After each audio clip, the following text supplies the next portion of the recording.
কুমড়োদহ ঘাটে আইজুদ্দিনের শালা খুন হওয়ার পরে কংগ্রেস নেতা কর্মীদের ওপর সন্ত্রাস ও ওয়াকফ প্রসঙ্গে বক্তব্য রাখেন কংগ্রেস নেতা অধীর রঞ্জন চৌধুরী। পাশাপাশি বাংলার সাংসদদের সঙ্গে প্রধানমন্ত্রীর বৈঠক প্রসঙ্গেও বক্তব্য রাখেন তিনি। আর কি বললেন অধীর রঞ্জন চৌধুরী, শুনুন।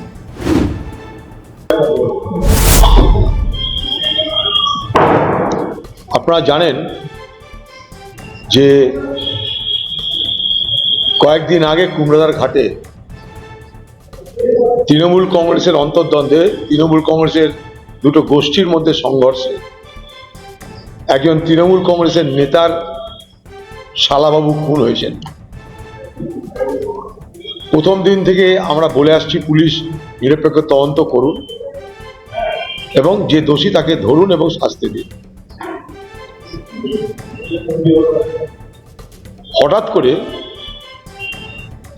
এখানকার যিনি তৃণমূলের নেতা, ওই এলাকার অঞ্চল পঞ্চায়েতের সভাপতি, যার আত্মীয় খুন হয়েছে, তারা কালকে সেখানে মিছিল করে কংগ্রেসের ঘাড়ে দোষ চাপানোর অজুহাতে কংগ্রেস দলের 85 নম্বর বুথ কমিটির সভাপতি খালেক শেখের বাড়িতে গিয়ে মহিলাদের অকথ্য ভাষায় গালিগালাজ করেছে।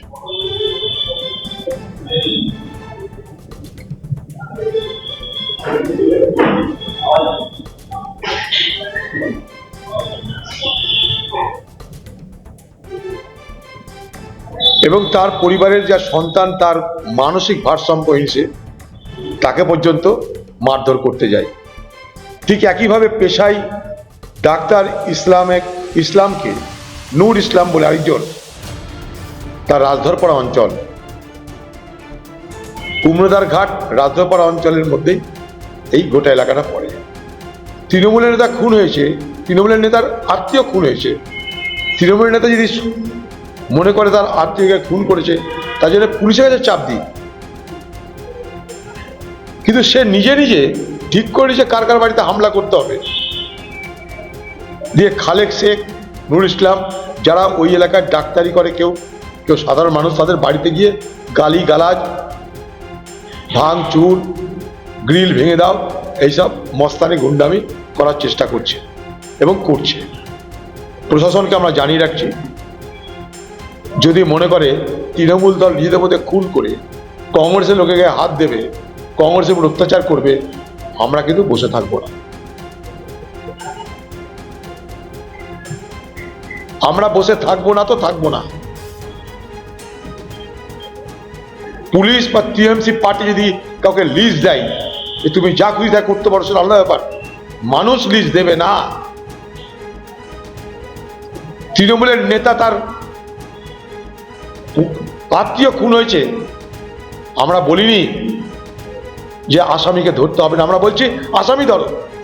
প্রথম দিন থেকে আমরা বলেছি এটার সঙ্গে রাজনীতি কোনো সম্পর্ক নাই, আমাদের সঙ্গে কোনো সম্পর্ক মানে কি 1000 কিলোমিটার দূরত্বের সম্পর্ক নাই এই ঘটনার সঙ্গে। নিজেদের গোষ্ঠীর অন্য লোককে কিছু করতে না পেরে মস্তানিটা কংগ্রেসের লোকের উপরে করার চেষ্টা করছে প্রশাসনকে। তাই আমরা আমাদের তত্ত্বে প্রতিবাদ জানাচ্ছি এবং প্রশাসনকে সতর্কও করছি।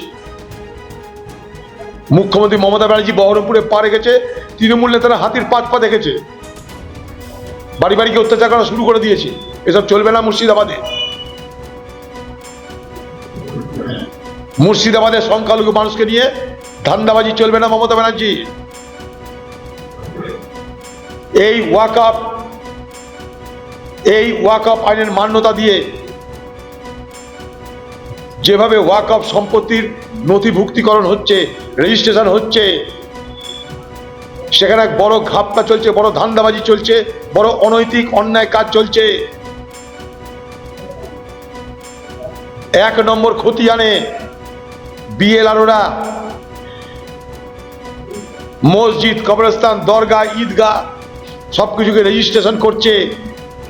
1 নম্বর খতিয়ান মানে সেটা ভেস্টেড সরকারি জমি। ধর্মপ্রাণ মুসলমানরা আল্লাহ তাআলার নামে সম্পত্তি উৎসর্গ করছে, আর সেই সম্পত্তিকে পশ্চিমবঙ্গের তৃণমূল সরকার সরকারি সম্পত্তি বলে চিহ্নিত করছে এবং তার দখল নিচ্ছে। তাহলে মুসলিম সমাজে নিজের কিছু থাকবে আগামী দিনে?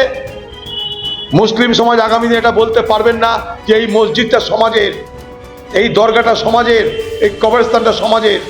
আপনাদের বলতে হবে সরকারি জমি। সরকারি জমি মানে সরকার মনে করলে সেটা কেড়ে নিতে পারে, সরকার মনে করলে তার দখলে নিতে পারে, সরকার মনে করলে জমি মাফিয়াদের তা বেচে দিতে পারে। সংখ্যালঘু মানুষের সঙ্গে এই অনৈতিক অন্যায় অবিচার আমরা মানছি না। দরকার হলে মুর্শিদাবাদের সংখ্যালঘু মানুষদের এই এই এই অভিযোগকে, তাদের বিরুদ্ধে যে বঞ্চনা হচ্ছে সেই বঞ্চনাকে এবং তাদের সঙ্গে কাঁধে কাঁধ মিলিয়ে মুর্শিদাবাদের সংখ্যালঘু মানুষকে সঙ্গে নিয়ে কলকাতার রাস্তায় আন্দোলন করব। সারা ভারতবর্ষে সব থেকে বেশি মুসলমান বাস করে এই মুর্শিদাবাদে, সারা ভারতবর্ষের মধ্যে। তাই মুসলমান সমাজের সম্পত্তি সরকারিভাবে হরপ করার নামে তাদের অধিকার থেকে বঞ্চিত করবার কোনো চেষ্টাকে আমরা সমর্থন করি না। মোদি আর দিদির ফারাকটা কি আমরা বুঝতে পারছি না। মোদি চাইছে ওয়াকফ সম্পত্তি মুসলমান সমাজের হাতে যাতে না থাকে, দিদি চাইছে মুসলমান সমাজের সম্পত্তি সরকারি হাতে নিয়ে আসতে। তাই 1 নম্বর খতিয়ানে সমস্ত রেজিস্ট্রেশন হচ্ছে, নথিভুক্তি হচ্ছে। 1 নম্বর খতিয়ান মানে সেটা ভেস্টেড ল্যান্ড, সেটা সরকারি ল্যান্ড। দিদি মোদি আপনাদের ফারাক কি? বাংলার মুখ্যমন্ত্রী জিজ্ঞেস করবো, বড় করে বলুন আপনার সঙ্গে মোদির মৌলিক পার্থক্য কি?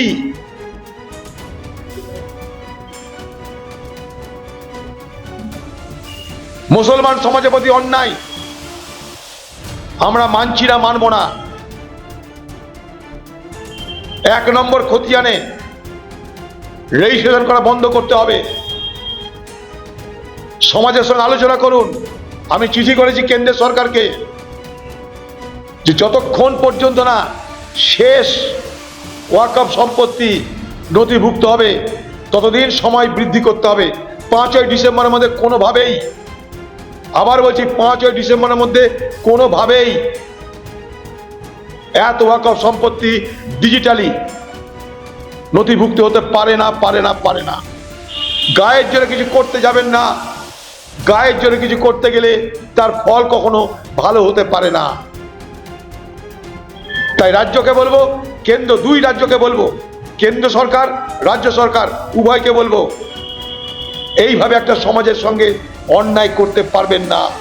ওদিকে মতুয়া সমাজ, এদিকে মুসলিম সমাজ, যারা গরিব সমাজ, সংখ্যালঘু সমাজ, সকলকে ভোটের বাক্স হিসেবে ব্যবহার করে পশ্চিমবঙ্গে অনেক অধিকার এবং সে অধিকারের বিনিময়ে অত্যাচারের বন্যা বইয়ে দিয়েছেন আপনারা। বারবার ঘুঘুতে ধান খেতে পারবে না, বারবার দিদি ঘুঘুতে ধান খেতে পারবে না। মুর্শিদাবাদে আপনাদের মতো ঘুঘুদেরকে ধান খাওয়ানোর জন্য মানুষ আর বসে নেই। আমাদের ভিডিও ভালো লাগলে লাইক ও শেয়ার করুন, কমেন্ট সেকশনে আপনাদের মতামত জানান। আরও ভিডিও পেতে আমাদের চ্যানেলটিকে সাবস্ক্রাইব করুন এবং প্রতি মুহূর্তে খবরের আপডেট পেতে প্রেস করুন বেল আইকন।